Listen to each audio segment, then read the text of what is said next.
Episode की शुरुआत होती है और लू लिन जुआन अपनी टूटी तलवार लेके बेचने चली जाती है, जहां दुकानदार टूटी तलवार को देख के पहले तो लेने से मना कर देता है, पर लू लिन जुआन की पैसों की जरूरत को देखते हुए उसे तलवार के बदले कुछ चिल्लर दे देता है, जिससे वो ग्लूटेनियस राइस लेकर चली जाती है। अब वो वापस जा रही होती है और तभी रास्ते में उसे एक जगह बहुत सारे लोग भीड़ लगाए हुए मिलते हैं, तो वो भी उत्सुक होकर भीड़ के बीच में से आगे जाके देखने लगती है कि आखिर चल क्या रहा है। वो भीड़ एक रेस्टोरेंट के सामने होती है और लू लिन जुआन के वहां पे पहुंचते ही उस रेस्टोरेंट से एक लड़का उछल के बाहर की तरफ गिरता है और वो सीधा जाके लू लिन जुआन के ऊपर ही गिर जाता है। उस लड़के को अपने ऊपर देखकर लू लिन जुआन बहुत जोर से चीखती है और उसे किक मार के दूर फेंक देती है, जिसपे वो लू लिन जुआन से माफी मांगने लगता है और अपने आप को बहुत खुशकिस्मत बताते हुए, क्योंकि वो जाने अनजाने ही सही इतनी खूबसूरत लड़की के ऊपर गिर गया। तभी लू लिन जुआन की नजर अपने चावलों के पाउच पे पड़ती है, जो कि अब उस लड़के के गिरने की वजह से वहां पर फैल गए होते हैं। तो लू लिन जुआन के गुस्सा होने पे वो लड़का चावलों को बटोरने लगता है। फिर वो उन्हें बटोरने के बाद जैसे ही पाउच लेकर लू लिन जुआन को देने जा ही रहा होता है, उसे ज्यादा शराब पीने की वजह से उल्टी आने लगती है और वो उस चावलों के पाउच में उल्टी कर देता है, जो देख के लू लिन जुआन बहुत जोर से चीखती है और फिर उसके साथ सीन शिफ्ट हो जाता है।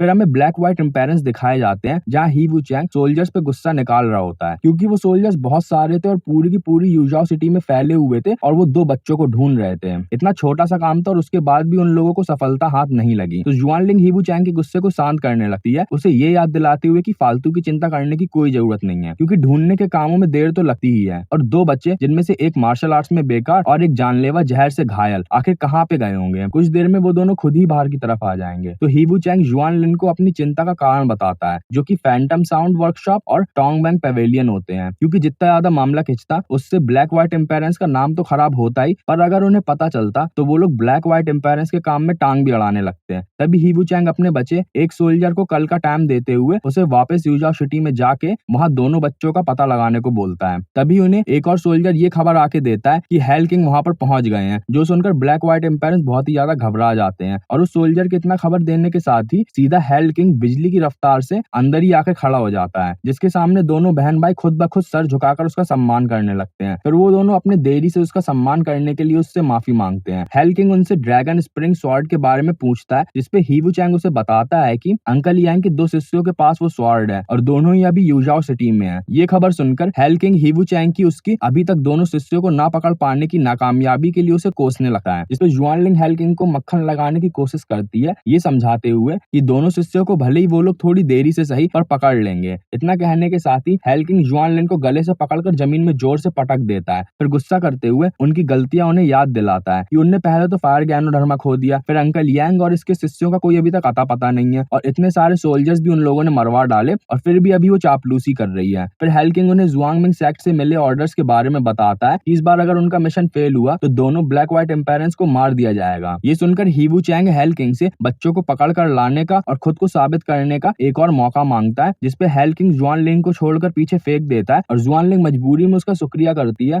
हालांकि ये बात ही वू चैंग को बिल्कुल भी अच्छी नहीं लगती। फिर सीन शिफ्ट होता है और लू टिंजिया दिखाया जाता है, जिसको होश आ गया होता है और अब उसके शरीर से जहर भी उतर गया होता है। तभी वो अपने आप को जमीन पे पाता है और जब वो बिस्तर में देखता है तो लू लिन जुआन सो रही होती है और एक लड़का उसकी छाती पे हाथ रख के बिस्तर से टिककर सो रहा होता है, वहीं जमीन पे बैठकर, जो देखकर वो जोर से उन्हें डांटता है और फिर वो सारे लोग एक रेस्टोरेंट में बैठे दिखाए जाते हैं और जो लड़का जुआनलिंग के ऊपर हाथ रख के होता है वो वही लड़का होता है जो कि कल शराब पी के नशे में इधर उधर घूम रहा था। तभी लू टिंजिया उस पर गुस्सा करते हुए लू लिन जुआन से कल रात के बारे में पूछने लगता है। इस पे लू लिन जुआन लू टिंजिया को कल क्या हुआ तो उसके बारे में बताती है कि कल उसने अपनी टूटी तलवार को बेचकर चावल लेकर वापस आ रही थी, जहाँ पर उस लड़के ने उसके पैर पकड़ लिए और उसे जाने ही नहीं दे रहा होता। तो सारे के सारे लोग भीड़ इकट्ठा करके ये पूरा का पूरा तमाशा देख रहे होते हैं। वो लोग उन दोनों को कपल समझ रहे होते हैं, जहाँ पर लड़के के प्रपोज करने के बाद भी लड़की मान नहीं रही होती है, जिसपे लू लिन जुआन उन्हें सच बताने की कोशिश करती है और सब लोग प्रपोज करने के बाद हाँ बोलने की चीयरिंग करने लगते हैं। तो लू लिन जुआन उसे खड़ा कर उसे अकेला छोड़ने को बोलती है, क्योंकि उसके घर पर एक पेशेंट है, जिसपे वो लड़का खुद को एक छोटा मोटा डॉक्टर बताता है। तो लू लिन जुआन इस बात को मजाक समझती हुए उसे जोर से एक तमाचा मार देती है, जिस तमाचे से वो लड़का नीचे गिर जाता है और फिर लू लिन जुआन वहां से जाने लगती है। पर वो लड़का फिर से लू लिन जुआन के पैर को पकड़ लेता है और सारे के सारे लोग फिर से प्रपोज की हामी भरने के लिए चीयरिंग करने लगते हैं, जिसपे लू लिन जुआन उस लड़के को खड़ा करती है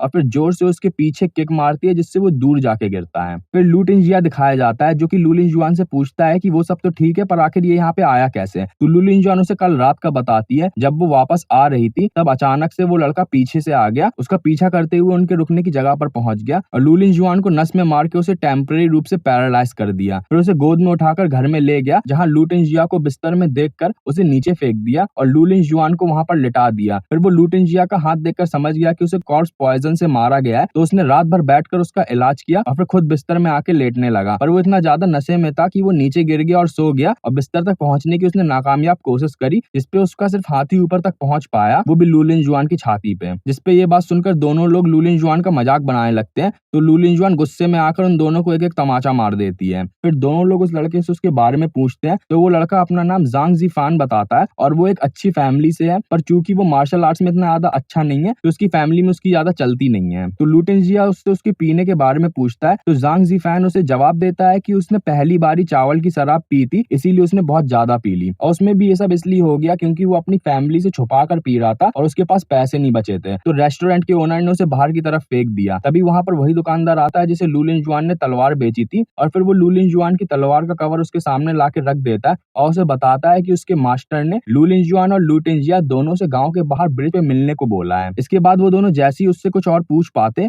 अचानक से कोई उसे मार देता है और फिर उसके बाद सीन शिफ्ट हो जाता है। फिर वो लोग उसी ब्रिज पे दिखाए जाते हैं जहां पर पहले एपिसोड में लू लिंजुआन के पिता के खास तलवारबाज को मारा गया था। तभी वहां पर उन लोगों को ब्लैक व्हाइट एम्पायरेंस एक तरफ से घेर लेते हैं और दूसरी तरफ से हेल किंग। उन तीनों लोगों को दोनों तरफ से घेर लिया जाता है और इसी के साथ साथ एपिसोड खत्म हो जाता है।